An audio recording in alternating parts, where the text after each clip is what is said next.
Welcome, fight fans, to the Fighters Boys Kick-Ass Podcast. Your Fight Talk Authority. Not to mention the most entertaining and talked about podcast with your kick-ass host, Richard ORTIZ. You mad? Come at me, bro. And his loyal kick-ass co-host, Senor ESCOVEDO. Streaming live and worldwide. Coming to you all the way live from a little place somewhere in Cali. The Fighters Boys Kick-Ass Podcast. Good evening, ladies and gentlemen. Welcome to the Fighters Voice Kick-Ass Podcast. We got a great show for you this evening. We're going to be talking about this weekend's fight coming up with Mr. Plant. With us, we have the 4-division world champion, and we're going to pick his brain. We're going to get every second, every pound, everything we can from Mr. Mikey Garcia. Questions are flooding in. As you saw me right before we went on the air, I was looking at my cell phone. Questions are still coming in. And some people, they're not afraid to ask that $1 million question. But nevertheless, I'm going to let Mikey address exactly what's going on with his career as we speak today. We've been hearing different rumors. I've been hearing things about Garcia Pacquiao, and then I'm hearing it's the wrong Garcia. But then yet I received another text and another message from Mr. Sean Gibbons. And you know what? I'm going to let the show develop, and I'm going to let you, the fans, have this opportunity to send your questions and ask Mikey himself. I'm taking those questions as we speak. Nevertheless, I'm going to introduce our guest. Ladies and gentlemen, without further ado, not the 1-time or the 2-time or the 3-time, but the 4-division world champion. And he has his thumb free for that extra ring, if you know what I mean. Ladies and gentlemen, Mr. Mikey Garcia. Welcome to the show, Mikey. How you doing, Richard? Thanks for the invitation. We're doing well. I hope everybody's staying safe. Yes, we're doing the best that we can. You know, I mean, life goes on. You know, we have a virus out there that's taking lives, but yet, you know, the Lord has blessed us with the life to live. You know, our heart goes out to those that have lost, but the Lord has given this opportunity, this breath of fresh air, and we're going to make the most of it. So speaking of making the most of it, Mikey, you know, again, I was looking through your career, and I've never seen anybody, with the exception of maybe Tommy Hearns and Sugar Ray Leonard, Duran, fluctuate from weight to weight to weight, go back and then go to weight. Now, what I'm saying is capturing all these bouts, not just, you know, having your opponent meet you at a catch weight, or there was no gimmicks involved. You became that weight class. Talk to us about your career in making these jumps. Well, you know, I started my career at featherweight, 126 pounds. Back in 2013, I captured the featherweight title. My body outgrew the division. I was unable to defend the title when I fought Juan Manuel Lopez. I failed to make weight. My body outgrew the division, so I moved up to 130. I captured a title November of 2013 against Rocky Martinez. I had one successful title defense of that, and then I had a 2-year layoff. When I came back, my body had outgrown itself again, so we decided to campaign at lightweight, 135 pounds. Where I became champion. But it all kind of seemed like it was just too natural, too easy. So I kind of wanted to challenge myself and fight against bigger guys. And I did. I moved up to 140. I fought Sergey Lipinets for his title at 140 pounds. I also fought Adrian Broner at 140 pounds, you know, and I came back down to lightweight after that to unify the lightweight title against Robert Easter.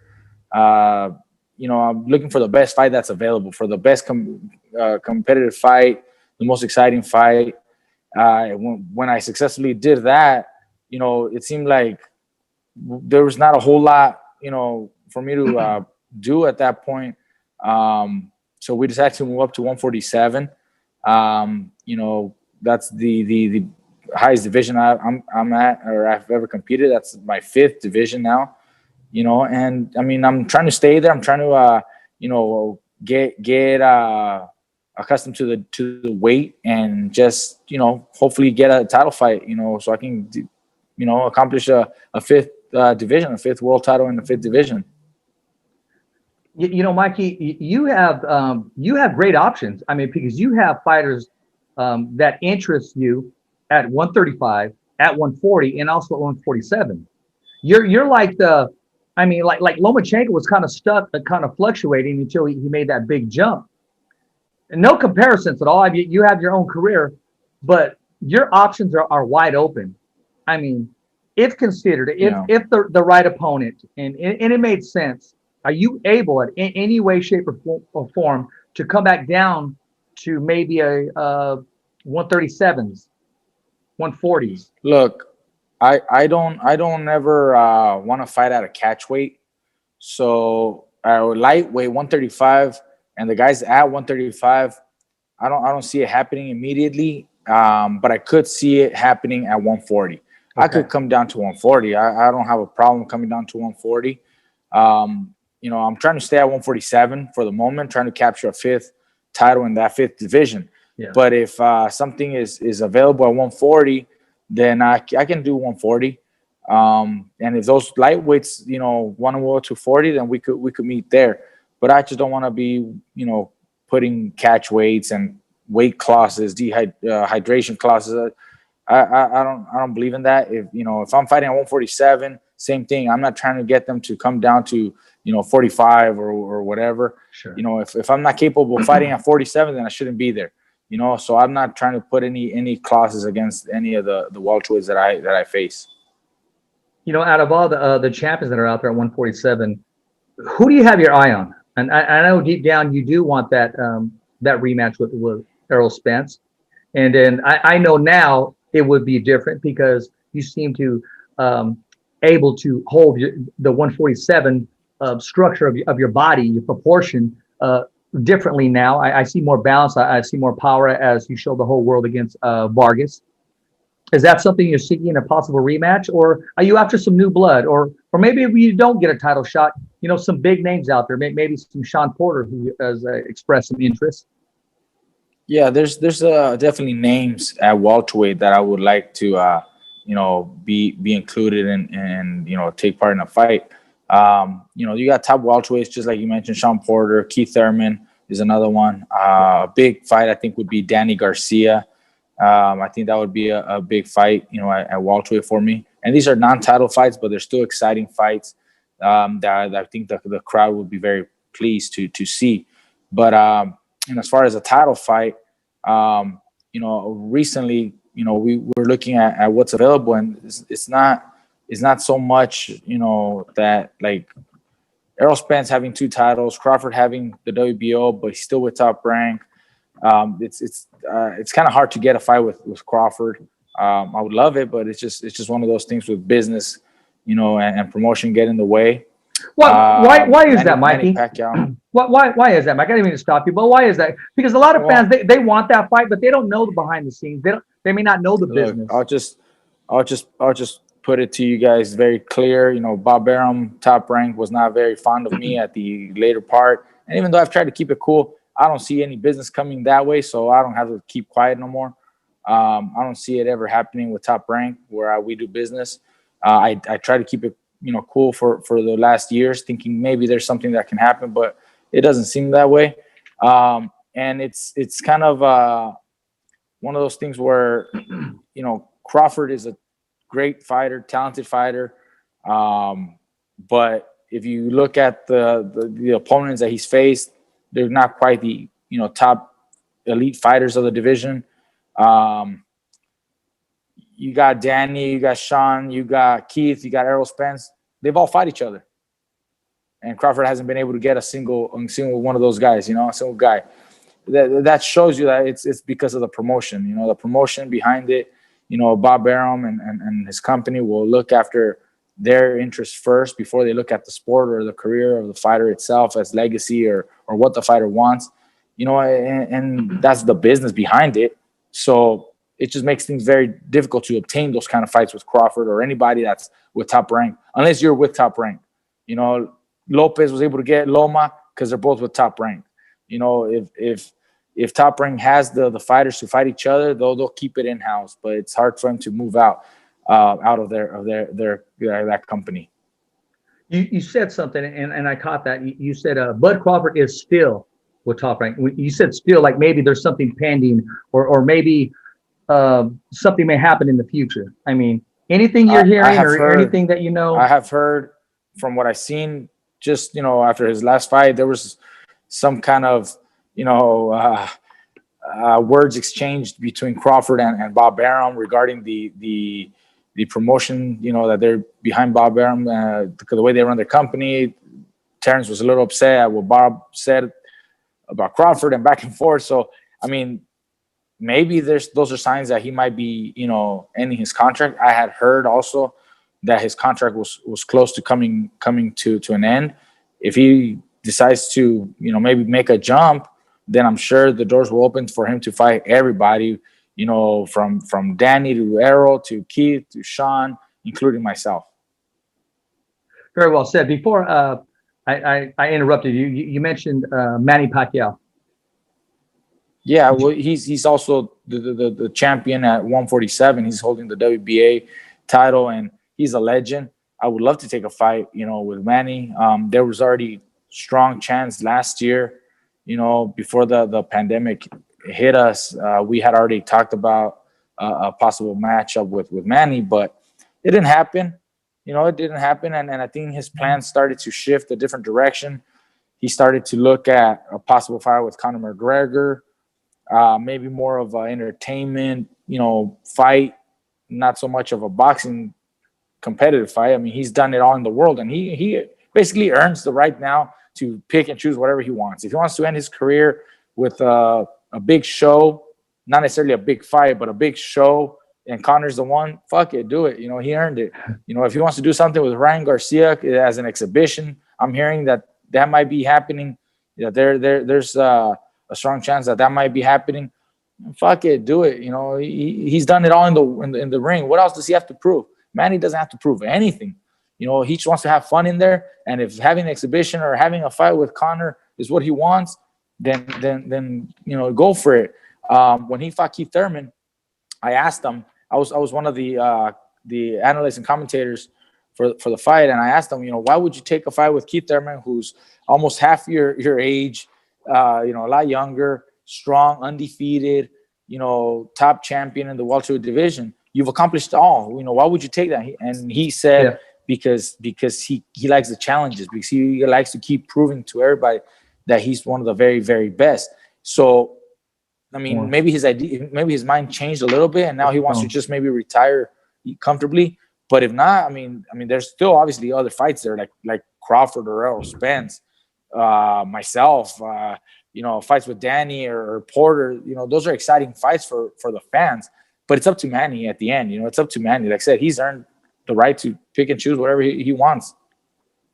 Well, you know what? I was going to kind of save this for the middle, man, but since we're talking about Manny, since we're talking about the promotions, whenever you come on, Sean Gibbons, he does watch the show and he does show interest. This came from him today, and we can take it as it is. Just like to say that before the Senator Pacquiao retires, that he is looking forward to working out a deal, a fight versus Mikey to defend his WBA title. And it says, please let him know this came directly from MP Promotions directly. This came about 45 minutes ago, Mikey. So he didn't have to say that. He doesn't have to say it. He did it. Mikey, address it, embrace it, call it yours. Let's make it happen.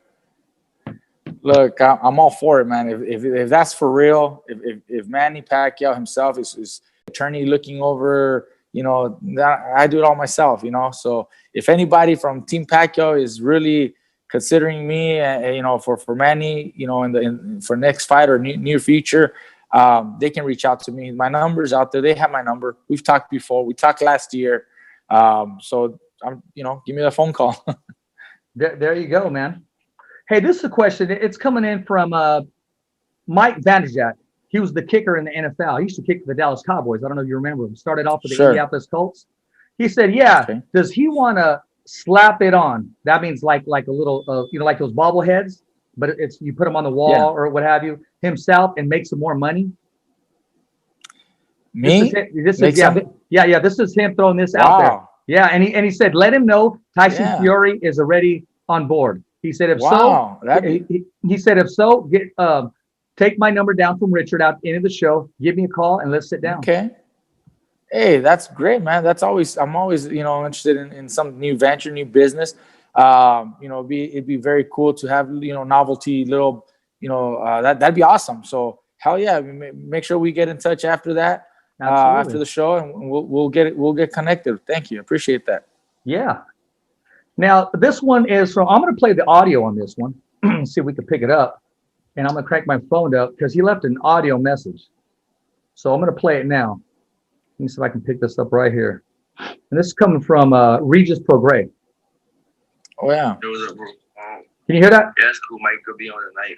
Just tell Mike, cool dude, respect him and stuff like that. What's his plans? If he could go back to 140, if he could do 147, what are you gonna do? And I would always like to fight him too. I saw Devin Haney called him out. I don't know if he could do that 35 or 40. So just to see what his plans is, if he gonna stay at 30, if he gonna stay with 147, or if he could come back down to 40. For me, he look kind of fat. You can tell him that his face look, from the videos I've been seeing, he look real big right now. His face is all filled out. So, I don't know if he getting bigger. That come with age, or he just not training hard enough. I don't know. But yeah, tell him. For me, I would love that fight. It's kind of not a question. It's kind of a statement that I would love that fight one day with him in the future. So I guess you can ask him his plans. What are you gonna do? And go from there. That's from the man himself. Yeah, look, that's an exciting fight. I think that's a exciting fight, exciting matchup, and that could actually happen fairly easy. What I would like to do is fight at 147 first. Coming down to 140 would be for something worth it. Like a fight with him is exciting, but there's no title at stake. So it's kind of one of those things where, do I just fight him just to fight him, or is there going to be a title? And right now the titles are being held by Jose Ramirez and Josh Taylor, so, it is an exciting matchup. I would actually, consider that very, very strongly, to fight Regis Prograis. I think it'll be a terrific matchup, but I would like to see a title at stake. I would like to see a world title, which right now it's currently not available. So that's why I'm going to be fighting on 47. I did gain a lot of weight over the last year. I was not training at all. I was not working out. I was not training. We just recently started training last week. This is my second week in the gym. And I feel good. I feel like 147 will be good for my return, my next fight. And then maybe at that point, consider what's available. Maybe, Josh and Jose fight each other, and, maybe there's an opportunity to fight, for vacant titles or something that can be worth it, for me and Prograis. But I'm glad you accepted that question from him, and I'm glad he had the balls. He asked the question. It was directly, of course, and he left it. And he says what he wanted to say, and you didn't just pass him up. You're strongly concerned if it does make sense. So I wanted to ask you, Mikey. You get all these questions from all over the world. This next question is from Karan Bhatia. He's the sports network voice on TV currently for City USA Boxing, Ring City USA Boxing. He asked you this. Okay. He says, I want to know, man, who's Mikey fighting next? I'm hearing, is there a deal with Manny Pacquiao? Is it Ryan Garcia possibly? And any regrets when you did move up your first fight at 147, taking on Errol Spence? For all the marbles, any regrets doing that? And what did you learn from that? Look, first of all, I don't have an opponent. I don't have a date. I haven't discussed anything with anybody. I'm just barely getting back in the gym. This is my second weekend in the gym. So I'm not looking at any names yet. Once I start getting in better shape, then I'll decide to, pursue a fight. In the meantime, you'll hear names, being called out. And that's just, rumors or people excited to mention something, but I still don't have a date. In regards to the Errol Spence fight, no, I don't have regrets. Leading up to the fight, I really believed I was going to be able to perform a lot better and win that fight. I really wanted that fight.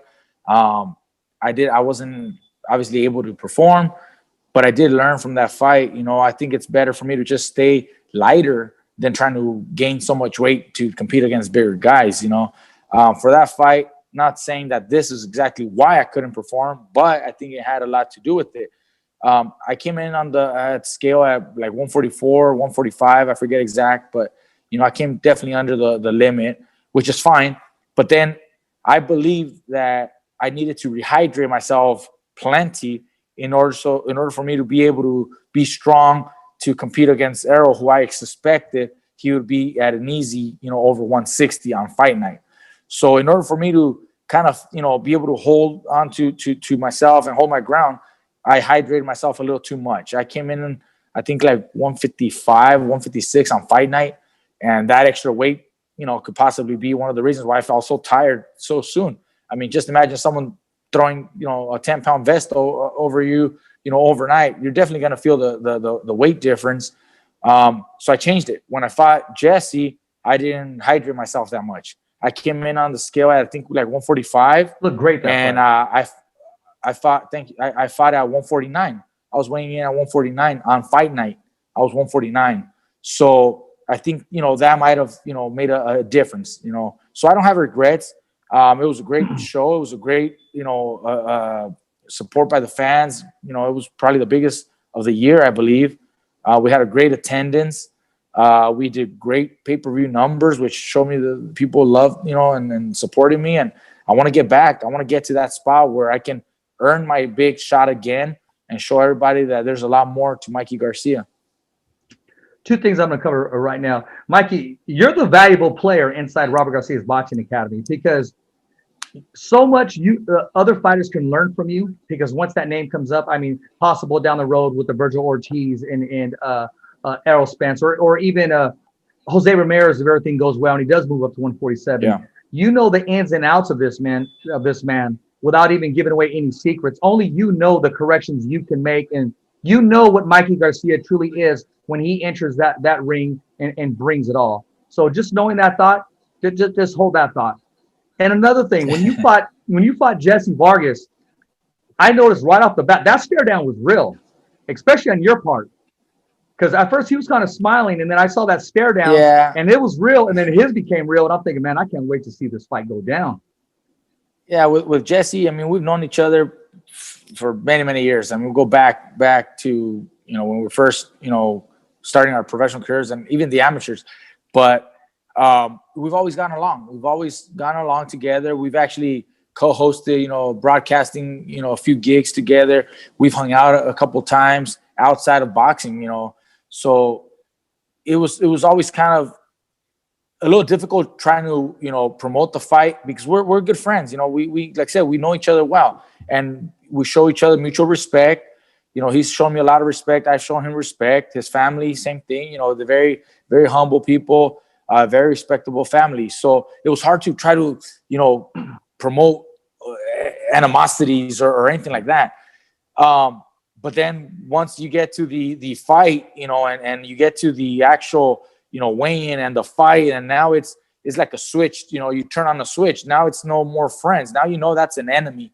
That's your target. That's your enemy. And he's there to destroy you, and you're there to destroy him. So that switch does, turn on, and it's all business, no more games. So definitely, that's the difference. And once we were in the ring, of course, I mean, that's, he's trying to knock my head off, and I'm trying to knock his down. He was trying to bring it to you. He came. He fought very well. Yes, he did. He fought very well. He actually fought very well. It took me a couple of rounds to kind of get the adjustment to the height and the reach, because he's very tall, very height and long reach, and he can box. He's big in size. So it took me a while to get those adjustments, to find my rhythm, my timing, my distance. But once I did, I started to connect. I started to hurt him. But then towards the end of the fight, he made adjustments himself too, where he decided to just box, and he made it more complicated for me to get on the inside. And so he fought very well, man. I mean, I think overall it was probably one of his best performances. Absolutely. Against the fighters that he's faced. He's been world champion twice, and fought Manny Pacquiao, fought Bradley, Broner, and a bunch of guys, but he made the adjustments, and that's where you can see that he's a A-level fighter, A-class fighter, because another fighter gives up. Another fighter doesn't make the adjustments. He was able to make those adjustments. Yeah. So I mean, that shows you that he's one of the top fighters. You know, he came short against, you know, Bradley, and he lost against Pacquiao. You know, those were his only 2 losses, and he lost against me. But, you know, that shows, you know, he is in the top. He couldn't beat those fighters or myself, but he's there. You know, he's a great fighter. Very well said and very well spoken. I have respect for Jesse Vargas. Met him at Lemoore, California. Very, very, very classy, both inside and outside of the ring. And he does a lot of positive things outside of the ring. Yes. This next question is coming from Hector Macho Camacho Jr. He says, good evening, Mikey. He says, how hard is it for him to maintain that hunger after winning 4 world championships? I'm sure it's not the big names. How hard is it to get up if it's not a big name, to stay motivated in this part of your career? Look, what keeps me motivated is I want to be remembered. And I don't feel like I have accomplished enough to be remembered, to be considered one of the all-time greats. And that's what keeps me going. You know, it was never 1 world title. It was never just 2 world titles.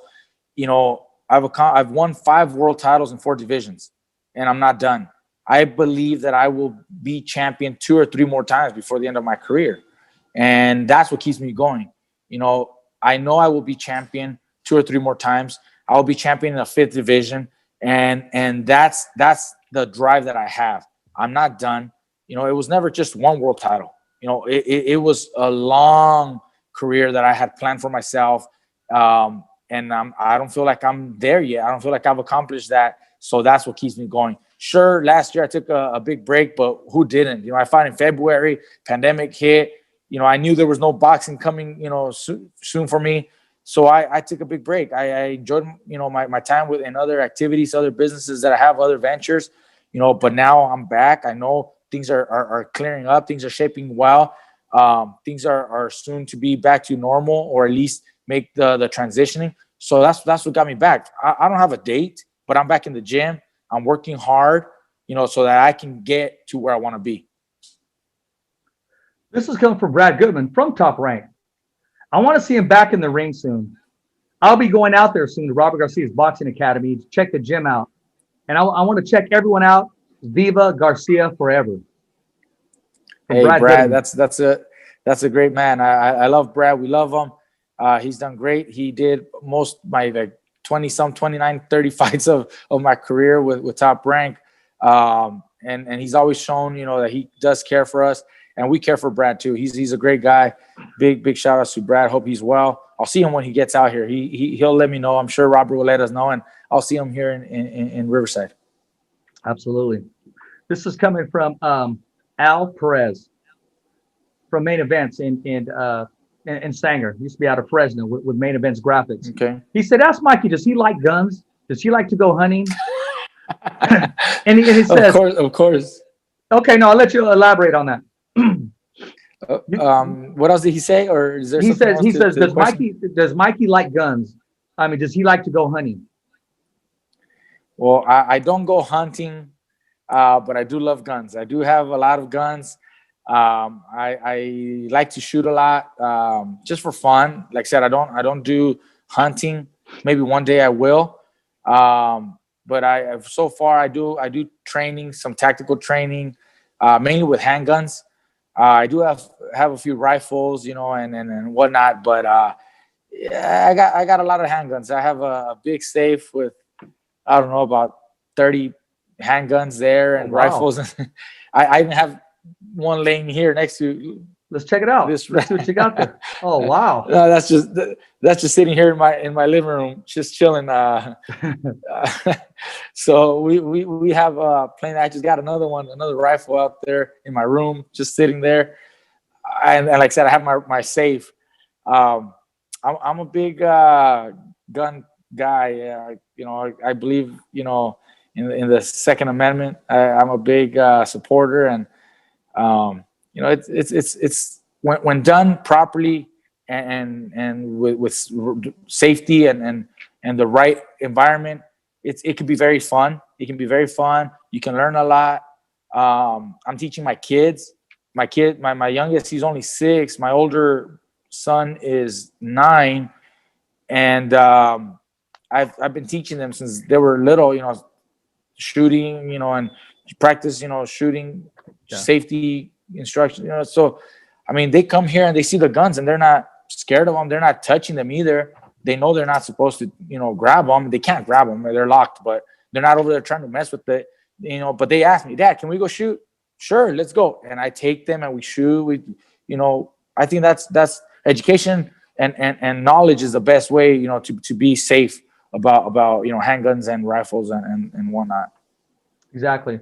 Now, he also asked $1 million question that probably not too popular inside the Robert Garcia's Boxing Academy gym, but for the fans, I'm sure they're excited to hear this. And he says, would he ever fight Jose if it made sense? It would be a great fight. Oof. That'd be tough, and I don't think we would ever fight each other. If in order for that to ever happen, a lot of things, a lot of factors would have to a lot of pieces to the puzzle would have to fall in place. Very similar to when I was at featherweight. When I was at featherweight, my brother had Stevie Luevano, WBO champion, and I was up and coming. Then I became champion, and then Evgeny Gradovich was champion. Jesus Cuellar was champion. All three of us were featherweight champions. I was holding the WBO featherweight title. Gradovich was holding the IBF featherweight title, and Jesus Cuellar was holding the WBA featherweight title. But same thing. We never wanted to fight each other. We never fought each other. We never decided to fight each other until certain pieces took place. One of them has to leave the gym, which we didn't force them, but Jesus Cuellar decided to leave the gym. By that time, Abner Mares was with us. Abner Mares fought Jesus Cuellar, and we beat Cuellar with Abner Mares. So similar situation. Jose would obviously have to leave the gym for whatever reason, in search of another trainer or management or whatever. And at that point, if it's the biggest fight and, if there's no other options, and the promotion allows it, which I doubt, being if he's still with Top Rank, it might not be easy to, work with. I mean, like I said, I don't think it's ever going to happen. So many things would have to fall into place in order for that to happen. I mean, there's other titles at stake. There's other titles that we can capture. I mean, we could both be champions in the same division. I mean, we've done that before with some of the fighters. And putting all that to the side, we're good friends too. We're actually good friends. We've hung out many times here at the house. He's been here. We've hung out, as friends, not just as teammates. So I don't see that ever happening. I don't want to see that happen either. He's a great guy. We're friends. It's like family now. When you become that close, most of the fighters, at our gym are considered family. It's only maybe one that has left or two that might leave that, at that point, things could happen. But if as long as you're in the family and the RGBA, we're a family and we're not going to fight each other. Mikey, first of all, I appreciate, because when other people have asked you that question, you never gave a deep insight like you did tonight. And I appreciate that and with a full explanation. And here's another one as from Al, because Al's with these questions. He said, can you give us a crazy Brandon Real story? Yeah, Brandon Real, man. We love Bam Bam. Man, he's got a lot of stories. I don't know if he'll be okay with me sharing all these things, but I mean, he was always a character at the gym. He's a very cool dude, very cool guy. Sometimes he gets a little rough with people, a little rough, but that's just him being playful. That's just his character. He'll wrestle guys. He'll kiss a guy. He'll give a guy a hickey and shit like that. So I mean, just that. I mean, he'll be grabbing people and making people feel very uncomfortable. But then he'll just laugh about it and be like, dude, don't worry, you're just fucking around. So I mean, like I said, I don't know if I want to share an exact story. There's been times where, sure, I mean, there's lots of stories. He's talking to girls, and one time I joking around, I turned back because he was talking to a girl, and I hit him up real quick. I'm like, hey, fool, your wife's on the line. She's looking for you. And he kind of got all scared. He tells the girls, I'm not married. Fuck you, Mike. You know, just stuff like that. We joke around. So, I mean, there's other stories that are, you know, but I mean, that's just Brandon. We love Brandon. So big shout out to Brandon Bam Bam. Yeah, absolutely. I had the pleasure of coming down to Robert Garcia's boxing academy, and he happened to be there. And I explained to everybody that was with me exactly who he was and what he stood for, and never backed down from a fight ever. I mean, if it was possible, he'd fight in a phone booth. He fought in some phone booths probably. You know, he got in a couple street fights too. I mean, I know that's, you know, that's for sure. We know some stories. You know, he's another story there. He's, you know, some guy, friend of ours, is over to get in a fight, and he's getting all excited. He wants to get in on it, but no one else is getting in on it. And he's like, fuck, I want somebody to get on it so I can fucking go out there and knock some food. That's Brandon, you know. He's a cool dude, man. He's a great guy. We've known him for many years now. You know, he came to us to the gym since he was like 18 or 19 or whatever. And, you know, so we've known him for a long time, you know, very great guy. Mikey, what's this I'm hearing, man? I mean, it's something that we're just playing around with, or it's something to have in the arsenal. Is Mikey Garcia now going to be a southpaw, or is it something we're just transitioning in? Nah, I've always worked out a little bit here and there just to, you know, be ready just in case. You never know. You can hurt a hand. You can hurt your hand in a fight, and you gotta, you know, make a change. I used to do it more often when I was up and coming. I even fought a few rounds as a southpaw in some of my earlier fights. I'm not as comfortable, obviously, to decide to fight an entire fight as a southpaw, but you always gotta be able to, you know, make adjustments. You know, if I'm fighting some of these guys, obviously my natural stance is a right-handed fighter, so I'm gonna fight as a right-handed fighter. But if I get hurt, if one of my hands, you know, if my left hand gets hurt, well, I better fucking use my right hand now, you know. So those are times where it can come into play. I never show it really. The other day, Ellie happened to be around when I was practicing a little bit as a southpaw, and I joked around. I told, "Hey, I'm gonna be doing this southpaw thing." But I mean, that's not the plan. I feel more comfortable as a right-handed fighter, obviously, my entire career. But I've always kind of, you know, messed around just to be able to do it in case I needed to. Well, these are random people that were asking me. I mean, they take what you say to heart. The minute you said that, hey, ask him, is he doing this? He's doing this now. So a lot of these questions, I know if I would ask them or not, but I'm going to ask the fans the questions. I'm going to change it up a little bit before we go back to the questionnaire. Talking about somebody, I mean, it has to be a proud moment, especially for your father, Fernando Vargas Sr. I mean, the fruit doesn't fall too far from the tree. I mean, two weeks ago, I believe Fernando Vargas Jr. made his professional debut. Now this Friday, if you have that KP, go and pull it up on the screen. He has another one of his sons who's going to make his professional debut. He's fighting this Friday. You care to elaborate on that and talk about the whole tradition of the Vargas family? Yeah, look, we've known, you know, Fernando. We've known Fernando. And the family has known Fernando since he was a teenager. You know, I remember since I was like 5 or 6 years old that I knew who he was, you know, just from going to the boxing gym with them, tagging along with Fernando and my brother. So the family, you know, has known Fernando, like I said, since he was a teenager. He's a very close friend. You know, we consider him family. He considers us family. We're not blood related, but we really consider ourselves family. So, you know, we've known him for forever. And his kids, I mean, they're great fighters. You can just see it. You know, like you say, the apple doesn't fall far from the tree. You can definitely see it. I know Junior, Fernando Jr. turned pro not too long ago. He had a knockout victory. It's Amado who's fighting Friday, right? Yes, on ESPN Knockout. My brother Robert actually is his baptized. He is his padrino. He's his godfather for baptism. So, like I said, very close. And they come to the gym often. They come to the gym. They've stayed at my dad's house many times while they're here working out with the guys at the gym. But you can definitely see the talent. They're very talented kids. They have a younger brother, the younger one, Emiliano. And again, he's very promising. Still, I think maybe 17 right now. Yeah. So I don't think he's ready to turn pro, but he's right at that age. Very slick. And you can just see very slick fighters. I think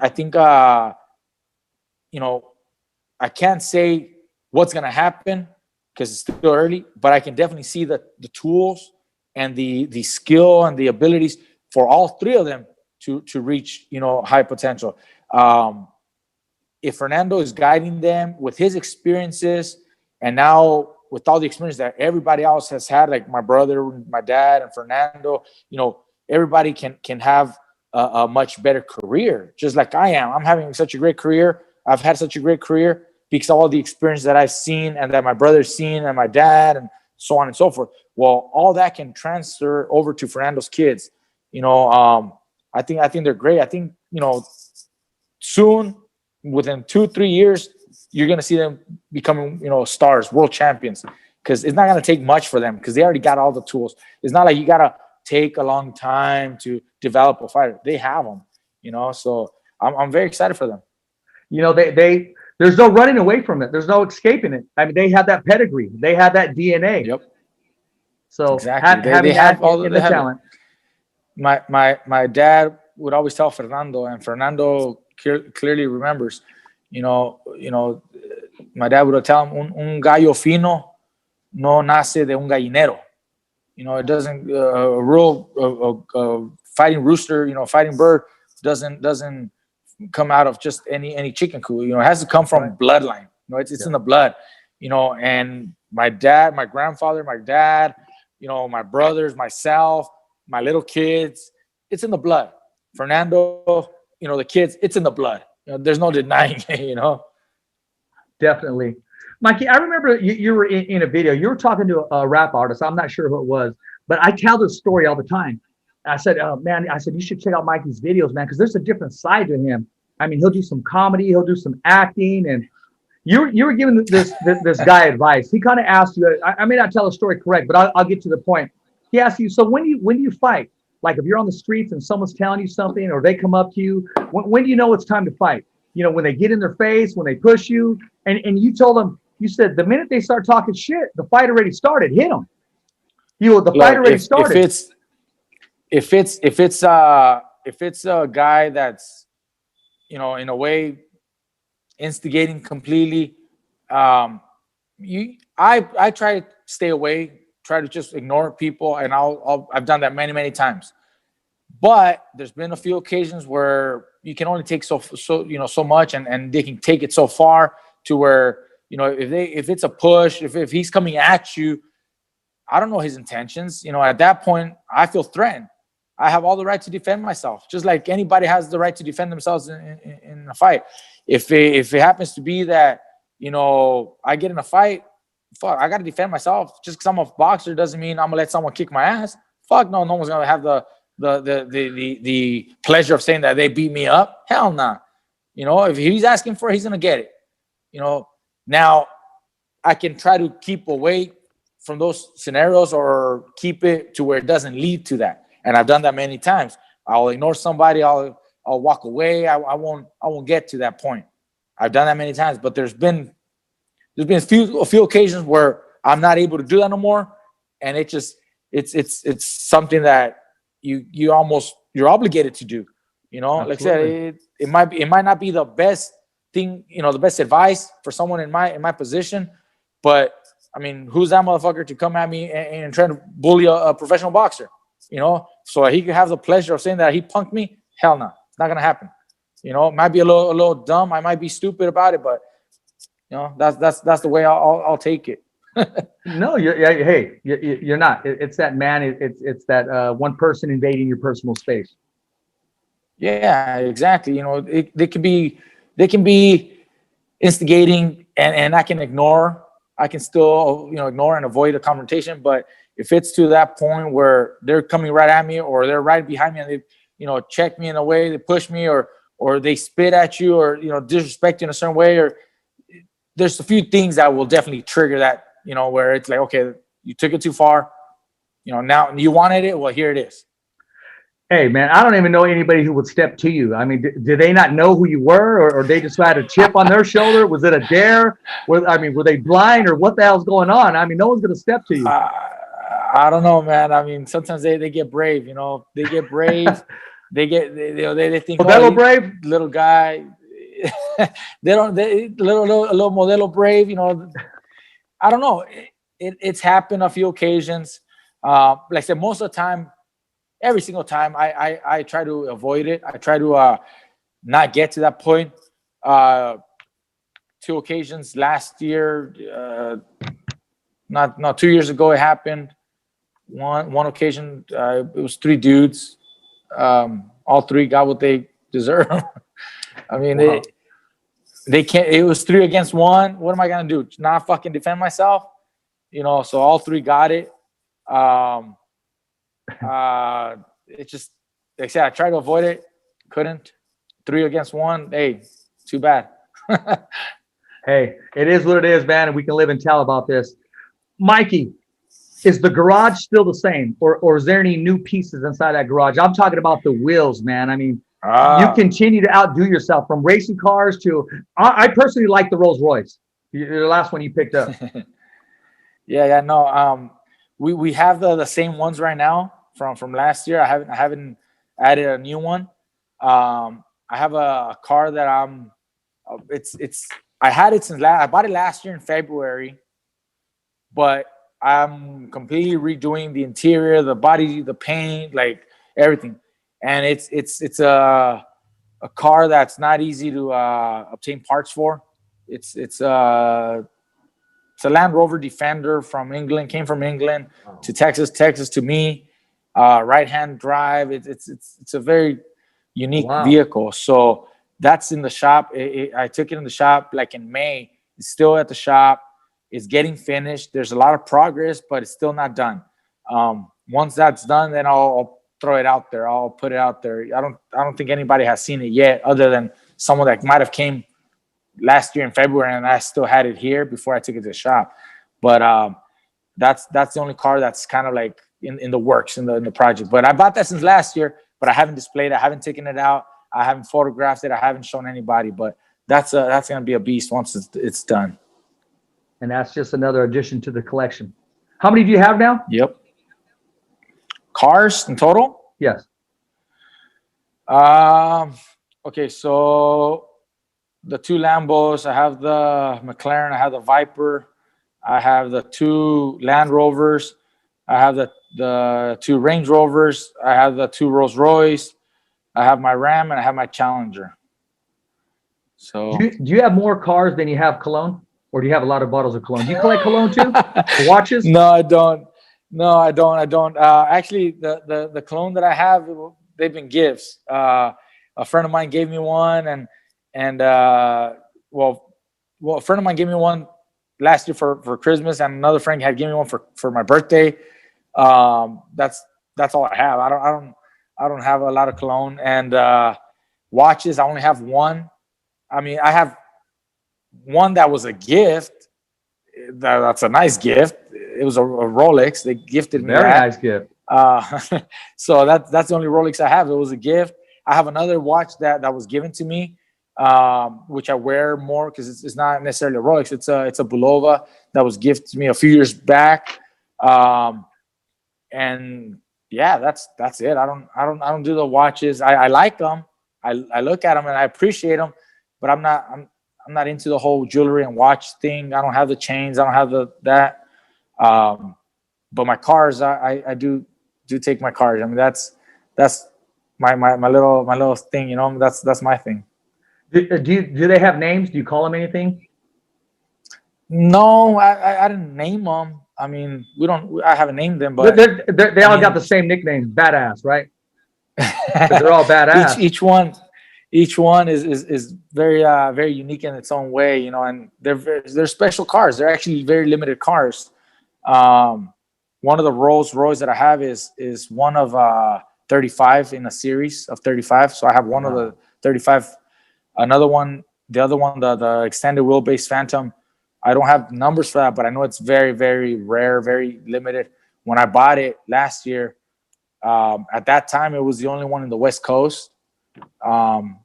So that's, unique. The Land Rovers, like I said, you don't see those Land Rovers.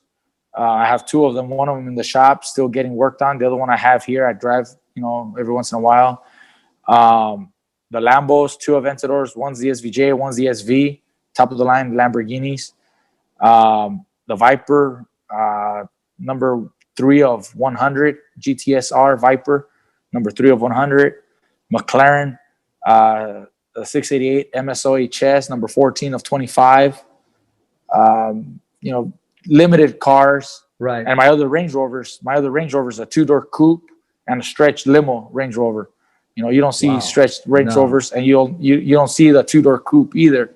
We converted a 4-door Range Rover to a 2-door just so I could have a little sportier, unique vehicle. Just want to stand off from whatever everybody else can have. So they're special cars in each way.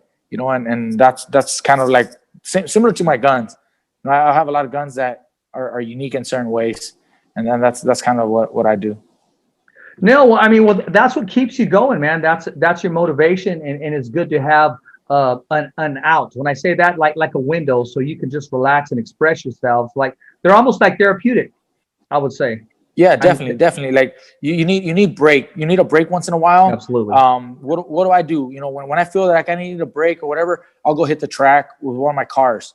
I'll go hit the track, and take the car out, have some fun, take a couple of friends, just relax, chill.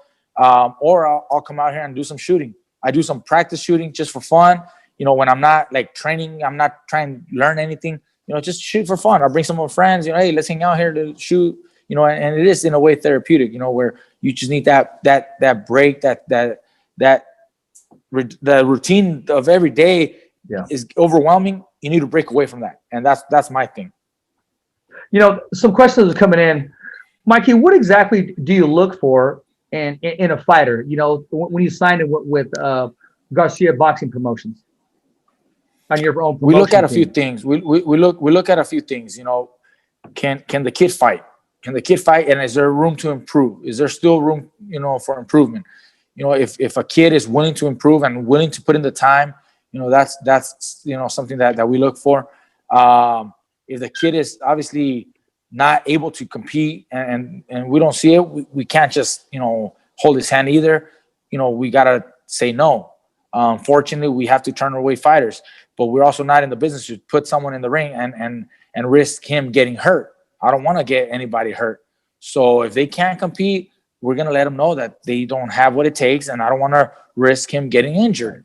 But if they can fight and there's room for improvement, and if they accept our guidance, if they trust me and my brother in what we do, and they give us their full trust, then we can work a lot freer. It just makes things easier than when there's, but my brother or my uncle or my other, tell me something else.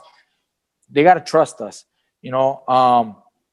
Obviously, like I said, the hunger, they have to want it. They have to fucking want it. I've told some of these kids, what do you guys want? What do you want from boxing? What do you want in your career? You want to be champion just once? You want to be champion twice? What do you want? 3 times, 4 times? I want them to be hungry, not just to become champion once and then call it, oh, that's it, no. Once you become champion, what's next? Unify or move a division. Challenge yourself more. It's like climbing a ladder. You always want to keep going up. That's how you get fighters, to have long careers, and keep motivated. If you're just doing it, I'm gonna be champion, and once I accomplish that, who knows? No.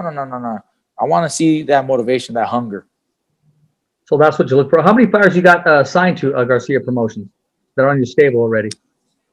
We have roughly about maybe like 10 fighters that we have right now currently working with. But then we have other fighters that, even though they're not signed directly, but they're in my brother's gym, and so we're still working together with them. My brother has, 20 plus fighters right now that he has, and my other brother Danny in Oxnard, he has his stable of fighters. So you're looking at somewhere around 30 fighters maybe Wow. right now that are in the family, in the Garcia That family. you have access to. It's like Yes. like a pull, almost like a double A, Yes. triple A, like a farm program. Yes. Awesome. Yes. We have probably roughly around 30 fighters or so, between Robert and my brother Danny and myself, that guys that we work with. Hey, first of all, I want to take this time. I want to congratulate Robert in the whole, which is you're a part of the whole Robert Garcia Boxing Academy. I don't know the whole detail, but signed an apparel deal with Adidas, which is major, which is huge, nationwide, man. I mean, I know you tell your story from strawberries to the ring, and you share True. that story. How your parents have worked out in the fields and paved the way and still made it to train both of you. Would you ever, in your wildest dreams, did you ever think of the success that's happening today, or did you always have faith and know that someday your opportunity was going to come and your fruits were going to come and fill this world with Garcia, Robert Garcia Boxing Academy? Look, I think we never imagined we would be where we are as a family or even as individuals. I mean, we always hoped to become big, but we never imagined, to be where we are. And now it seems like I never imagined to be champion 4 times, but I always wanted to keep growing. I didn't have a limit, like, oh, this is what I want to be, 2 division or 3 division or whatever. Every time I accomplish something, I want to keep climbing that ladder, like I mentioned, keep going up. With my brother, he started training fighters in the early 2000s after he retired. He retired like in 2002, I think, 2004. He started training fighters. And I don't think he ever imagined being where he's at. But like I said, climbing that ladder. Once he gets this fighter, he became champion, now another champion, and so on and so forth. And it just keeps growing. So looking at all that, looking from the outside, it's like, wow. Like, I don't think my dad ever imagined, that what he created, what he started, would accumulate to what it is A now. legacy. And what trips you out the most is that I know for a fact that we're not done. This is still gonna grow. We're not done. It's only gonna continue to grow. And that's when it's really mind blowing. Like, dude, like, are we really creating this that big? Like, are we really making this that big? Like, because we never imagined to be where we are. I honestly, you can ask my brother, you can ask my dad, you can ask my brother Robert and Danny, and they'll tell you the same thing. But little by little, you start seeing it. So you kind of challenge yourself. Okay, I already accomplished this. I want that. So you climb that. And then you accomplish that. You're like, okay, now I want something else. But before you know, now you look back and you're like, dude, like, we've accomplished a lot as a family, individuals, all the champions. I think my brother's he's made 14 world champions. I forget how many world titles now. He's won multiple titles with a few fighters. So he's won probably close 18, 20 world titles as a trainer. I don't think he imagined that when he first started, so that's what kind of like, blows our mind. I sit back as a follower, as a supporter, as a fan, and I get excited when I see that happening, because as if to say, okay, I know who they are and I know what they stand for. I mean, you're in the middle of it. You're in the heart of it, and you're absolutely right. Yep. Rick Murrigan, he posted something and he talked about that deal that was being made, and everybody was telling him congratulations. And my response was, I can't wait to see what's next. I can't wait to see what else is going to happen, because you can't be content and stagnant. You got to continue to shoot for the stars. And I see this happening. I even see like a program, Life with the Garcias, it's a real show, where they're following you with a camera 24/7. There's a lot of opportunity you guys have. And I wanted to ask you personally, Mikey, how does it feel to be the quarterback of your team? I mean, you call the shots. Mike, you're a free agent. You're the manager. You call everything in your life. But look what it took to get there. And unfortunately, I won't comment too much. It took a little speed bump, with a certain promotion team. But you told yourself, sure. I am never going to be in handcuffs again. I'm going to be fully in charge of my career. It doesn't matter how long it takes. This is what I want, and I'm going to run with it. And you're living proof that, and we talked about it before, the American dream, man. I mean, it's coming true through you. Look, it's great that I'm in control and that I can really dictate where I take my career, who I want to work with. I don't have to answer to nobody. You know, they answer to me. So that's just a wonderful feeling. Yeah. And I also feel very fortunate to be in this position because, you know, of all my fans, all the support, that's allowed me to be able to do this. If I didn't have the support, if I couldn't sell tickets, if I couldn't sell, you know, pay-per-view, if I couldn't sell subscriptions, if I couldn't sell, you know, ratings, and then I wouldn't be able to do so. It's not possible for every fighter to be able to do it. You know, it's been a few fighters that can do it, that have been able to do it. And they've done it at a much larger scale, like Floyd Mayweather did. He did it on a much larger scale. De La Hoya did it on a much larger scale. I'm not at that level of popularity and sales and whatnot, but to consider this little Mexican kid being able to do what I'm doing, you know, negotiating what I'm doing, negotiating the fights that I've done, and working with the top promoters like we've done, and being able to host these wonderful events, like including the Errol Spence fight, you know, where we had 47,000+ people in attendance, you know, and it was because of me and my negotiations and my, fans. That's pretty damn fucking cool, you know? So that's what I love. Mikey, that took a lot of balls to get in the ring with him, man. When nobody mentioned him. He was one of the most avoided fighters at that particular time. Kind of reminded me of, remember a Winky Wright? He had that where he was most avoided. Nobody wanted to mess with him because he makes you look bad. Nobody can really solve the mystery. But you said, hell with it. I don't just want to fight him. I truly believe I can beat him. And I remember I interviewed you at Robert Garcia's Boxing Academy, and that you were actually going to leave to catch a flight to go to Texas, meet with Jerry Jones, and then he had a jersey for you. Yep.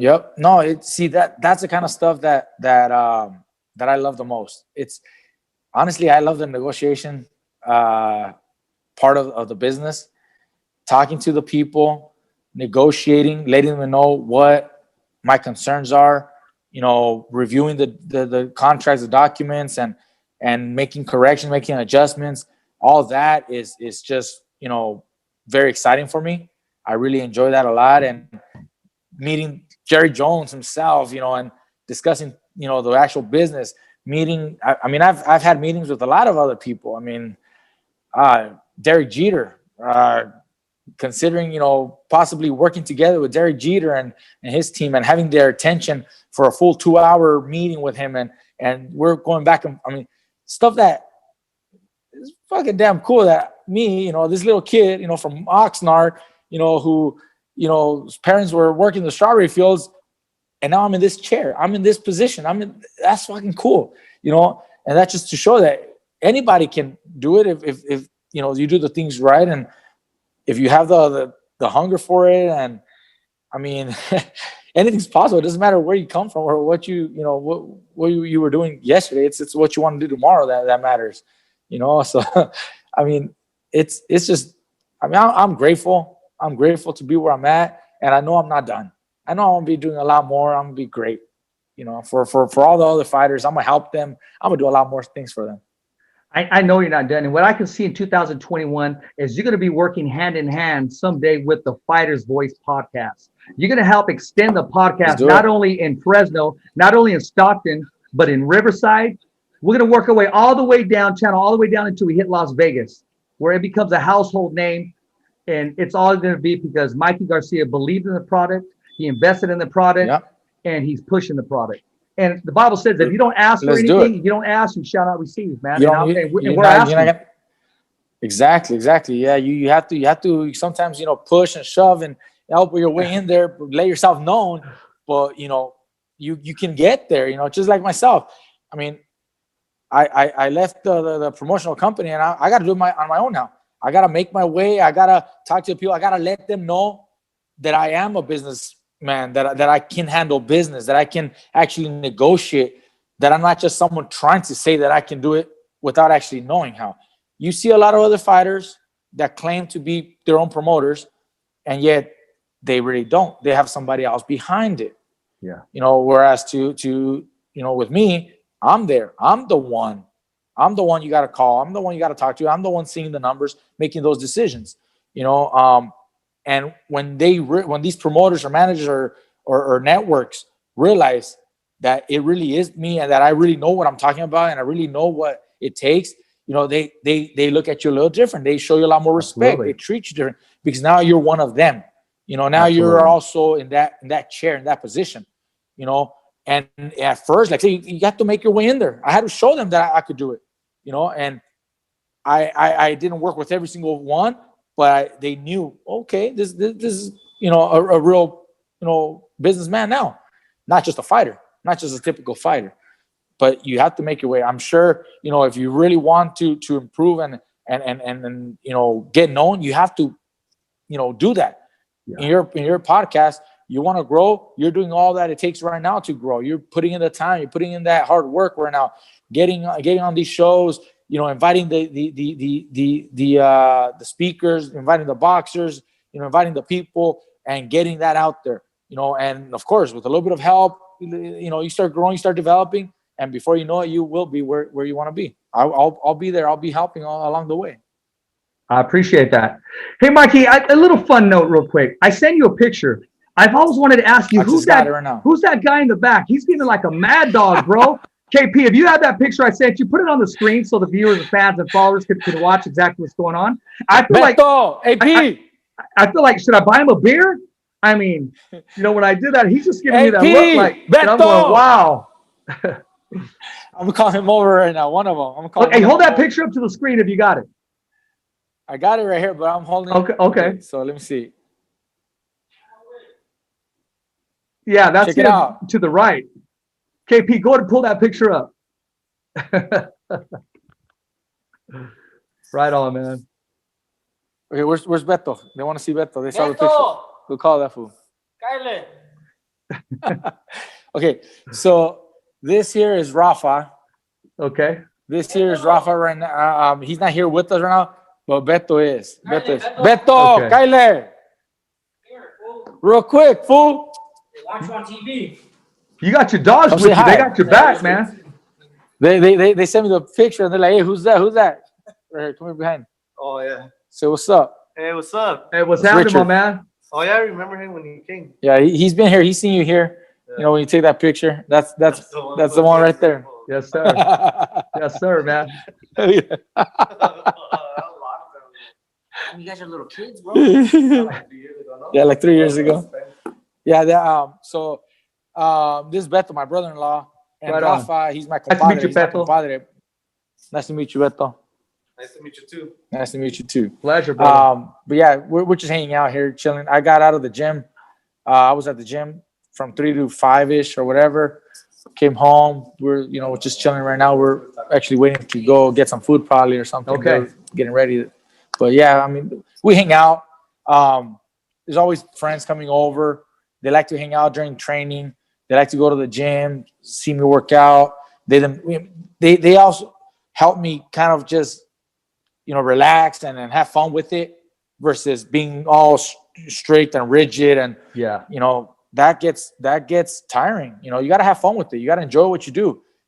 Nothing worse than going to a job that you hate, but having these guys with me like Rafa, Alex, Beto, Brian, they allow me to have fun as I'm working out, as I'm training, as I come home, I'm here, it just helps out a lot. So that's also, I think, key to allowing me to be as successful as I am. My brother has always said it, when he retired, he just was burnt out. He was burnt out. He retired at 26, my brother Robert. But it was a different training camp. It was a whole different strict, rigid, boxing, and you go to sleep and hardly any friends, like stay away from the family and friends. It just got burned out, And that's why now it's a little different. And now you're able to see fighters coming in, fighting later in their years and still doing it at the highest level, just like myself. Mikey, I'm going to let you get some food, man. But I got to squeeze this last question in. And this guy, he's blowing me up like 5 different times. He said, hey, Richard, ask Mikey. He's called Boxing Vitals. He said, ask Mikey if he's going to take a big role in Robert Garcia's boxing academy possibly as a trainer or as a coach with Garcia Promotions? Look, I don't see myself as a trainer, not because I don't think I can do it. I think I have the eye and I have the ability to correct a fighter, just like my brother does and like my dad does. But I don't want to be a trainer. I rather focus and guide a fighter as an advisor, as a manager, inside and outside of the ring. I'm actually getting ready to put together a sports division of a financial group that we have right now. I'm partnering up. Okay, well, I'm partnering up. We haven't done it yet, but we're partnering up with a wealth management group, SureVest. And I want to bring to the table, fighters, and we can start guiding their career, helping manage their money, and start setting up certain accounts for their retirement. Absolutely. For after they're retired from boxing. It happens so often that fighters make good money, and then a few years after they retire, they ran out, they're broke, and we don't want to keep that going. So fighters that we get, I'm gonna be helping them, guiding them, giving them the tools, giving them the right tools to be a little smarter with their money. So with Rob Luna at SureVest, we're putting together this division where we focus on the boxing, because they already do it with sports. They do it with football. They've done it with football and I think baseball. But I bring in the boxing. I know boxing more than anybody else, so why not help out, some of these younger kids, be a little smarter with their money, and help them invest in ways that will help in the future after they're done, boxing. First client that we have, Josito Lopez. I already connected him. He's on board. He's on track. We've made him some good fights. He's not one to be spending his money like crazy. He's very smart already as it is, which we like to see that. Unfortunately, not every fighter does it. But Jose, now we're actually helping him get into investments. I've connected him with my real estate guy, who we do real estate together. I connected Jose with him, and I connected Jose with this financial wealth management group, so that we can continue to grow, his income. After he's done boxing, he'll continue to have the lifestyle that he's accustomed to, and that's what I want to do. That's 1A, Mikey Garcia, the businessman. Mikey, I think that's good for boxing. I think you're good for boxing.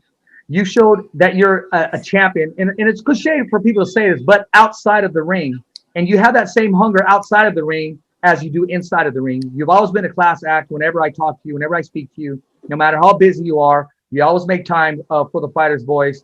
And me, on a personal note, what blows me away one time is when we're doing the interview, and before I can go into my closing, you go, okay, you mean this? And when you threw that on there, oh man, that just really took me back, man, because I didn't have to cue you or nothing. You already knew, and I appreciate that. I appreciate you and all that you're doing. Sure. And I'm going to let you go and enjoy yourself, and let everybody know that, we give them our love and our respect, and we can't wait to see you back into the ring. And when that decision does come, feel free to use this as your own platform, the Fighter's Voice. For sure. Thank you. I appreciate the show. Wish everybody, a good time. Hope everybody's staying safe and healthy. We'll be back on the show definitely once I have news of a fight. We'll definitely make some announcements with you, and just appreciate everybody. I appreciate all the love that I always get. Again, we hope everybody is well, and I want to wish everybody a good year. I hope everybody has a better year than they did last year. Last year was tough for everybody. So, from the bottom of my heart, just want to wish everybody well. And like always, thumbs up for Richie. That's right. I'm Rich ORTIZ, your host of the Fighter's Voice. Appreciate all the questionnaire coming in and all the subscribers. And if you haven't subscribed yet, please subscribe and help support the Fighter's Voice. That's www.youtube.com/the Fighter's Voice. Remember, every fighter has a voice, and so do you. It's a wrap. Thumbs up for Richie. Okay, fight fans, it's not goodbye, but until next week. Remember, it's always voiceography at its finest. So on behalf of Richard Ortiz, Cole Escovedo, the special guests, and all the crew right here at the Kick-Ass Podcast, saying hasta luego, babies. And always, thanks for listening.